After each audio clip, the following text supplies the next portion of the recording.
The Blue Jewel. Chapter 1 Part 1. Prologue. The group had fallen asleep. The half-orc as usual had to perform the first shift of guard, so he curled up on the fire.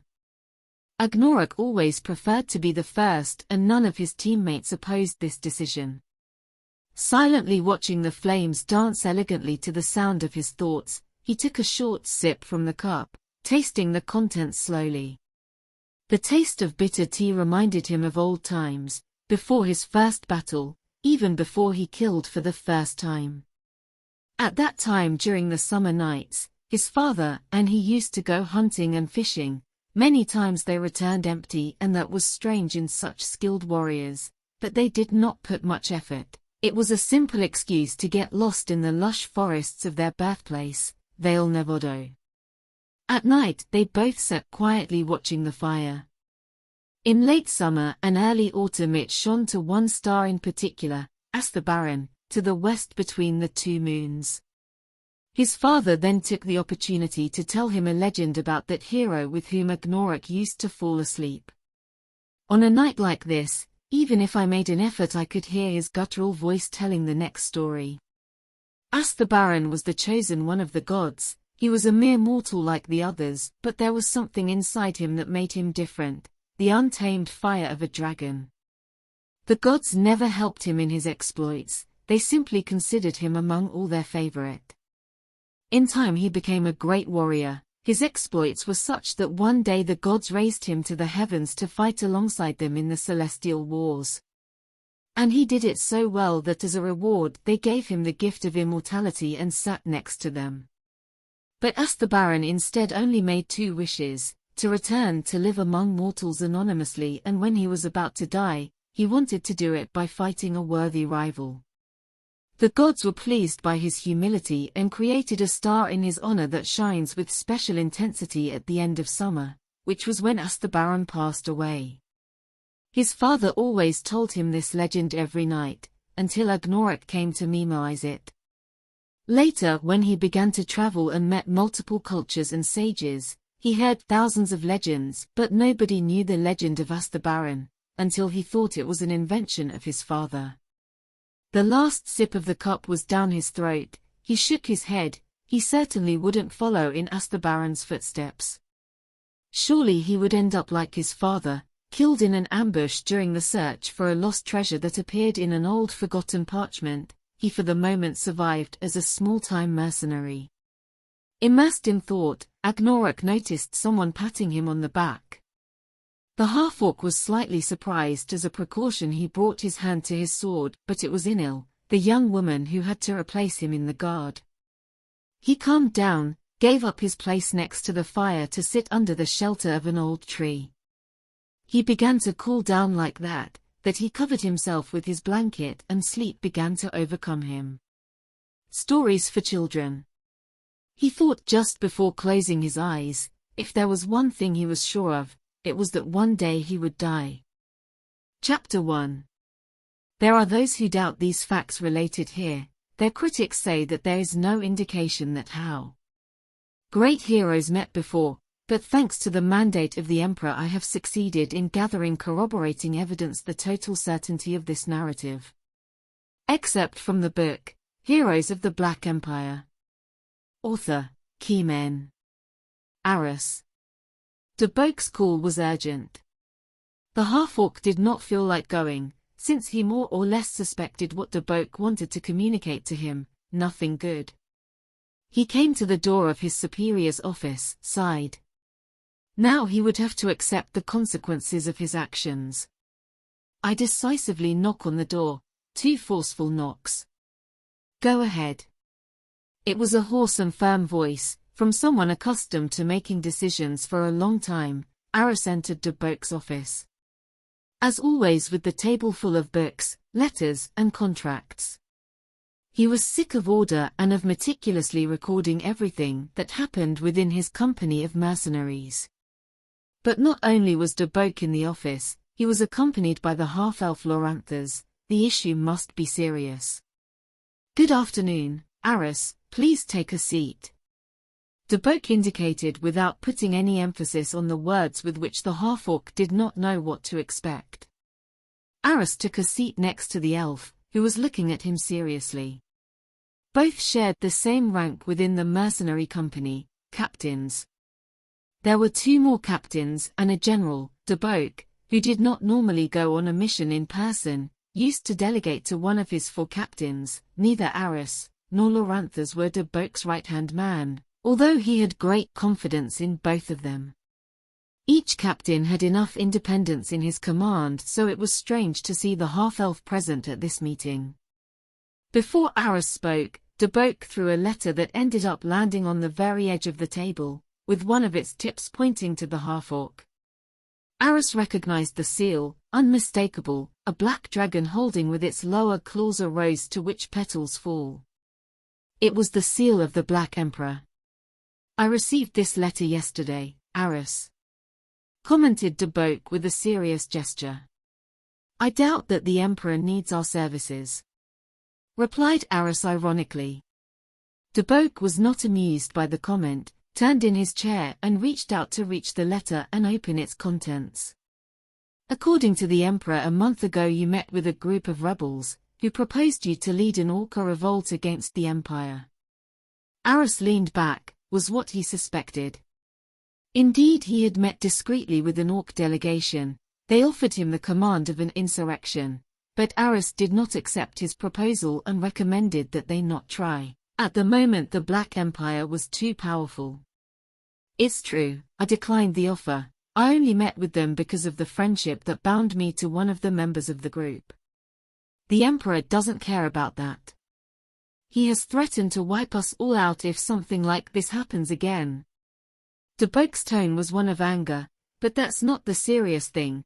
The serious thing is that one of my captains meets with a group of rebels and does not inform me of anything. That is insolence." At the end of the sentence Debok banged on the table vehemently. "Aris, we understand your situation, but remember that you are banished. Any meeting on your part can be considered by the Emperor as an act of treason. The main traitor against the Empire is the Emperor himself." Aris replied firmly. It was true that meeting with the rebels was a risk, but he had not sought it and had also rejected a totally unfeasible plan. Debok seemed calmer, continuing with a more conciliatory tone. "We all know what happened to your father and your suspicions, but you must be more careful. We are not so far from the Black Empire, and the Emperor has much more influence within Almera than you imagine." Loranthus touched the shoulder of Aris in support mode, who with a quick gesture separated enough. With tolerating someone with elf blood came, he didn't need his condescension. "We think it is convenient that you disappear from the scene for a while," the half-elf told him. "But it's better this way." Debok didn't feel much like talking. The half-elf continued. "You have to go east, beyond the Sea of Ice. Debok considers that we must recruit a new mercenary. That's not a captain's mission." Loranthus turned his head and his eyes fell on Debok. He never thought he would have to act like this with Aris, but he was the one who ran this company for more than 20 years. "It is the mission that I think you should do. The details will be tomorrow. If it is true, half of what they say about that boy will be a great addition to our company." The half-elf smiled mockingly. "You will have a faithful subject, if you were king." Debok raised his hand so that the half-elf will close his mouth.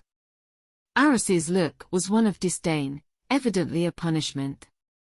Debok didn't like receiving threats from anyone, least of all the games behind his back. Aris accepted defeat. "Next time you would have to be more careful or better not meet with anyone."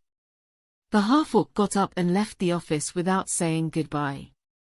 Alone were Debok and the half-elf, staring at each other. Someday he will return to the Black Empire if the Emperor does not assassinate him before. Debok did not reply to Loranthus, simply keeping the Emperor's letter in a locked drawer. "Sometime, but not now. Agnorok." The young man opened his eyes, tried to get out of bed, but it was impossible since he began to vomit profusely. The smell was disgusting. His insides were burning, nausea was unbearable. Reaching the limit, Agnorok fell round to the ground. Luckily, the one with whom he shared the bed was in a more pitiful state than his. Seeing that fighting against his current state was a losing fight, the young man decided to stay on the ground for a few moments. He closed his eyes. She felt like her long black hair was soaked by her own vomit. When he opened his eyes again, he had no notion of how long he had been unconscious on the ground. He decided to join again, and making a great effort he succeeded. But now he had a new problem. It was dawn, and the rays of the sun that entered through the window made his eyes burn. With his right hand he tried to protect himself, but it was useless. It was none of his business. He tried to convince himself not to do something stupid. He returned to the door, separated by 2 meters, again a scream, more muffled than the previous one. He stopped, spat on the ground, cursing inwardly. Resigned, he changed direction, drew his sword, and headed toward the place where the screams came from. There were 2 guards guarding the entrance, but they were asleep. He recognized the uniforms. It was the personal guard of the Duke of Kandiva, one of the king's closest collaborators. The night before he appeared at the local last minute. Agnorok noticed his presence. Unlike his companions who were already too drunk, he should never stop observing the surroundings. As far as he knew, the Duke did not have a good reputation among commoners, but nothing that was not something usual in the nobility. Now it was too late. Without hesitation, Agnorok opened the door wide. The half-orc didn't like what he found. On the floor lay a young woman beaten to death, and on the bed was another girl with a totally disfigured face. Agnorok reached out to help the young woman lying on the ground, but there was not much to do for her. While a middle-aged man continued to beat the other young woman viciously. He recognized the aggressor. It was the Duke. The half-orc approached the bed and with a push stopped the nobleman from his miserable action. The Duke did not react very well to this unexpected intrusion. "How dare you enter here, lackey? This harlot has to know who's in charge here. You have no right to dispose of anyone's life on a whim." Agnorok spat on the ground. This would not end well. In the background I heard how the guard woke up alarmed. Soon they would come to meet him. What the hell? Fuck everything, he thought as he opened his mouth, baring his terrible fangs to the Duke. The half-orc opened his eyes again and vomited again. Now to the recipe of the usual nauseating porridge a new ingredient was added: blood. Fortunately, there was not much light in that cell. Agnorok was trying to remember what happened, but at the moment everything was very diffuse. Cuando la lucidez empezaba a legal, entraron en la celda dos guardias que como recibimiento le propinaron dos buenas patadas en el estómago. This time he didn't vomit. The recipe was simpler. He just spit out blood. In silence, they carried him in volandas. Then they sat him on a hard wooden chair. Agnorok recognized the place. It was the court. I had visited it on some other occasion, although not in such a sorry state. The judge was on the stand, his aquiline nose pointed directly into his eyes. His life was worth less than that of an innocent at the entrance of a dragon's den. How does the accused declare? Agnorok planned to say something brilliant in his defense, but when he was about to open his mouth, the guards gave him a few blows in the face to keep him quiet. I see that you reject your right to defense. Very well. For having amputated the noble parts of the Grand Duke of Kavinda with his mouth and killing much of his personal guard, condemned the Ulka. The sentence will be served at dawn. The half-orc tried to remember if what he was sentenced to death for had happened, and yes, it was very likely. Surely the sentence was deserved. He pushed back to the dungeon. What did not seem good to him is that on his last night they did not even give him a measly bowl of water. It was an indecency. The Last Supper is a sacred rite, but at least he could sleep almost acceptably. At dawn he was taken to the scaffold. In the place there was no public, another ugly detail.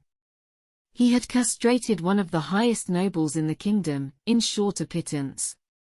The executioner greeted him politely and his response was reciprocal, at least someone was educated.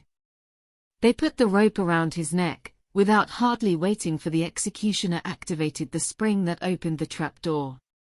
Agnorok felt his legs float, the rope squeezing his neck and not letting him breathe. He held on until he was knocked unconscious. In order not to lose the habit, again before opening his eyes he vomited again. Such a habit began to be somewhat annoying. As far as he knew about death, in that state he didn't usually vomit, so he was alive and that was totally unexpected. Neutering the closest advisor to King Antartu is not what is said to be a smart decision. Commented a voice with a certain mocking air. It's smart when you see what he did to two poor girls. I have to pay a visit to the owner of the place. He sold the poor ones like simple cattle. Agnorok replied hoarsely, caressing his neck, as he had the mark of the noose raw. Go. What I needed to see, we have here a truhan from 3 to a quarter who comes to the aid of prostitutes who are not worth 2 silver coins. Luckily King Antar values a good sum of gold and did not hold the Duke in such high esteem. There were rumors in court that he was plotting to usurp the throne, but who would want a castrated king?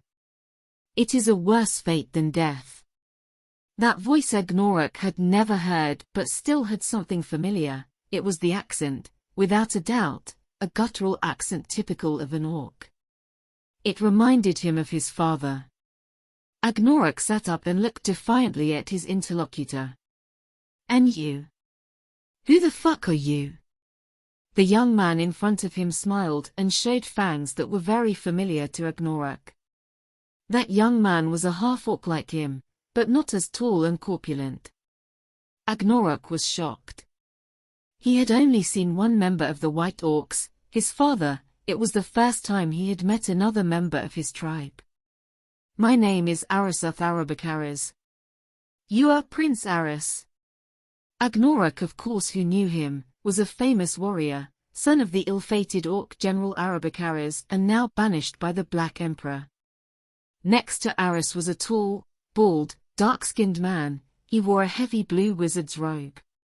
He smiled upon seeing Agnorok's reaction and spoke cordially. And you are Agnorok, we have been looking for you for 2 months. Welcome to the company of the Blue Phoenix.